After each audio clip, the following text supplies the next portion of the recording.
नमस्कार, मैं रंजन कुमार अमृत न्यूज़ से आपका हार्दिक स्वागत करता हूं। राजधानी पटना स्थित पासपोर्ट सेवा केंद्र से। नमस्कार जी, आज यहाँ जो प्रोग्राम हुआ है ग्रुप पेंटिंग एग्जीबिशन का, उसके बारे में जो दर्शकों को बताएंगे अपना परिचय देते हुए। मेरा नाम स्वदा रिजवी है। मैं क्षेत्रीय पासपोर्ट अधिकारी पटना में कार्यरत हूँ। ये जो दूसरी श्रृंखला हमने प्रदर्शनी की है चित्रकला की, पहली 1 महीना पहले चली और अब ये दूसरी शुरू की है हमने। इसका मकसद ये है कि हम कला को आम आदमी तक पहुंचा सकें और कलाकारों और हमारे बिहार के लोगों के बीच में जो एक संवाद होना चाहिए उसका सिलसिला शुरू करें। आमतौर पे हम देखते हैं कि पेंटिंग्स, चित्रकला, ये सब आर्ट गैलरीज तक ही महदूद रह जाती है। हमारा मकसद ये है कि इसे हम आम आदमी तक पहुंचाएं, क्योंकि एक आम आदमी को इतना वक्त नहीं शायद होता है, फुर्सत नहीं होती या ज़रिए नहीं होते कि वो ऐसी ऐसी जगहों पे जा सके। पर कलाकार क्योंकि हम सब में है और कला एक आम आदमी की चीज़ होती है, तो इसलिए हम चाहते हैं कि सरकारी कार्यालय में ये प्रदर्शनी लगा के हम ये साबित करना चाहते हैं कि ये आम आदमी के पहुंच की चीज़ है और हर आदमी में जो वो कलाकार है उसको वो जागरूक करें, उसमें रुझान पैदा हो कला संस्कृति की तरफ। यही एक छोटी सी पहल है और हम उम्मीद करते हैं ये 1 महीने की प्रदर्शनी के बाद और इस तरह की प्रदर्शनियां हम जारी रखेंगे। और साथ ही साथ सरकारी दफ्तरों की छवि भी हम बदलना चाहते हैं, क्योंकि हमारे जो आवेदक हैं पासपोर्ट के, उन्हें बेहतर सेवाएं देने की हमारी हमेशा से कोशिश रही है। तो ये एक छोटी सी पहल है कि ना ही सिर्फ साफ़ सुथरी रहे हमारे कार्यालय, पर साथ ही साथ सुंदर भी रहे। और ये पेंटिंगों ने इस पासपोर्ट कार्यालय के दफ्तर को जान दे दी है।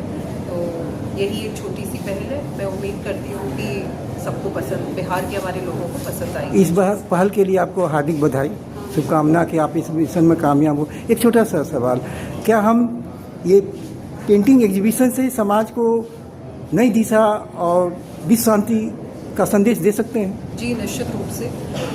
छोटी सी पहल सही, पर हम इसकी कल्पना करते हैं, क्योंकि हर समाज में, हर संस्कृति में कला मन को शांत करता है और रंगों की दुनिया, कल्पना की दुनिया सिर्फ एक कैनवस तक सीमित नहीं होती है, उसका प्रैक्टिकल एप्लीकेशन हर क्षेत्र में होता है। तो हमारा मकसद ये है कि हम लोगों में ये रुझान पैदा करें कि आपको सपने देखने हैं, कल्पना की दुनिया में एक तरह से उसकी ऊंचाई तक जाना है। और एक ज़रिया है पेंटिंग्स, चित्रकला। तो इससे निश्चित रूप से मन शांत होता, और मन शांत रहेगा तो समाज शांत रहेगा, समाज शांत रहेगा तो हम वैश्विक स्तर पे अमन और शांति की कल्पना कर सकते हैं। ये बड़ी मतलब बहुत बड़ा सपना हो सकता है, पर ये छोटी सी पहल है और ये मुझे लगता है कि ये सही सोच है। अगर हम एक हो जाएं तो भी शांति कला के माध्यम से ला सकते हैं, समाज को जागृत करके, मानव को जागृत करके। हाँ, जागरूकता मतलब अशांति तो नहीं फैलेगी, ये तय जी। युद्ध भी रोक सकते हैं हम लोग। युद्ध बहुत हद तक लोगों का मन शांत रहेगा तो जैसे बहुत बार हम ये देखते हैं कि जो हमारी ऊर्जा है अंदर की, वो कई बार नकारात्मक हो जाती है। तो कला के माध्यम से ये बहुत स्टडीज़ भी आ गई हैं, विज्ञान ने भी ये साबित किया है कि कला के माध्यम से लोग शांत हो जाते हैं, मन शांत हो जाता है। इसीलिए बहुत सारी इस तरह की थेरेपीज होती हैं, आर्ट थेरेपी, कलर थेरेपी होती है, आर्ट थेरेपी, म्यूजिक थेरेपी होती है। तो ये डॉक्टरों ने कहा है, विज्ञानों ने कहा है, तो एक तरह से कहा जा सकता है कि समाज में अगर हमें शांति और अमन का पैगाम देना है तो कला के माध्यम से हम बहुत निश्चित रूप से हम बहुत अच्छे से दे सकते हैं। एक छोटा सा सवाल, ICCR पटना जो है, या ICCR तो ग्लोबल लेवल पे है, तो कलाकारों के अधिकारों की रक्षा के लिए क्या कर रही है ICCR क्षेत्रीय कार्यालय पटना का निरंतर कोशिश ये रहा है कि बिहार के अपने जितने भी कलाकार हैं, चाहे वो हस्तकला हो, शिल्पकला हो, नृत्य हो, मौसीकी हो, नाटक हो, कोई भी तरह का कला हो उसको हम प्रोत्साहन देना चाहते हैं।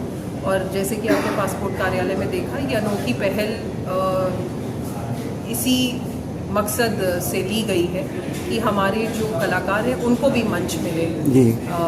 कि उन्हें आर्ट गैलरीज तक जाना ना पड़े। ये निःशुल्क जगह है, ये सरकारी जगह है, तो यहाँ पे कोई शुल्क भी देने की ज़रूरत नहीं है। तो ये एक छोटी सी कोशिश हम करते रहें निरंतर। हम वर्कशॉप्स करते हैं, कार्यशाला करते हैं, फिर और पूरे बिहार में, सिर्फ पटना में ही नहीं, कई इदारों में, संस्थाओं में हम प्रदर्शनियाँ करते हैं।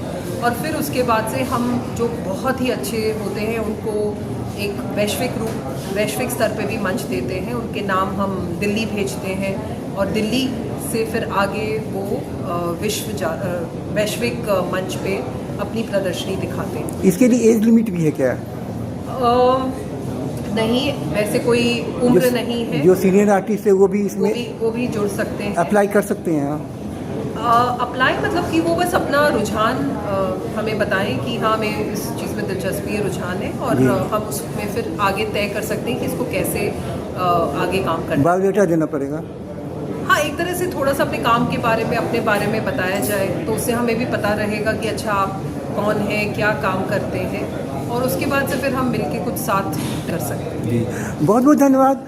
ICCR पटना और जो उसके जो भी क्षेत्र हैं ग्लोबल लेवल पे, सभी को हार्दिक बधाई। जो कला के क्षेत्र में जो भी कलाकार हैं उनका सशक्तिकरण कर रही है और बहुत अच्छा काम है, और एक तरह से समाज में शांति लाने का भी प्रयास कर रही है और विश्व शांति का भी संदेश दे रही है। क्योंकि अगर हम युवाओं को कला से जोड़ के रखते हैं तो वो एक सकारात्मक संदेश विश्व को देंगे। बहुत बहुत धन्यवाद। मैं रंजन कुमार, अमृत न्यूज़, पटना, बिहार। जय हिंद, जय भारत, वंदे मातरम। Thank you.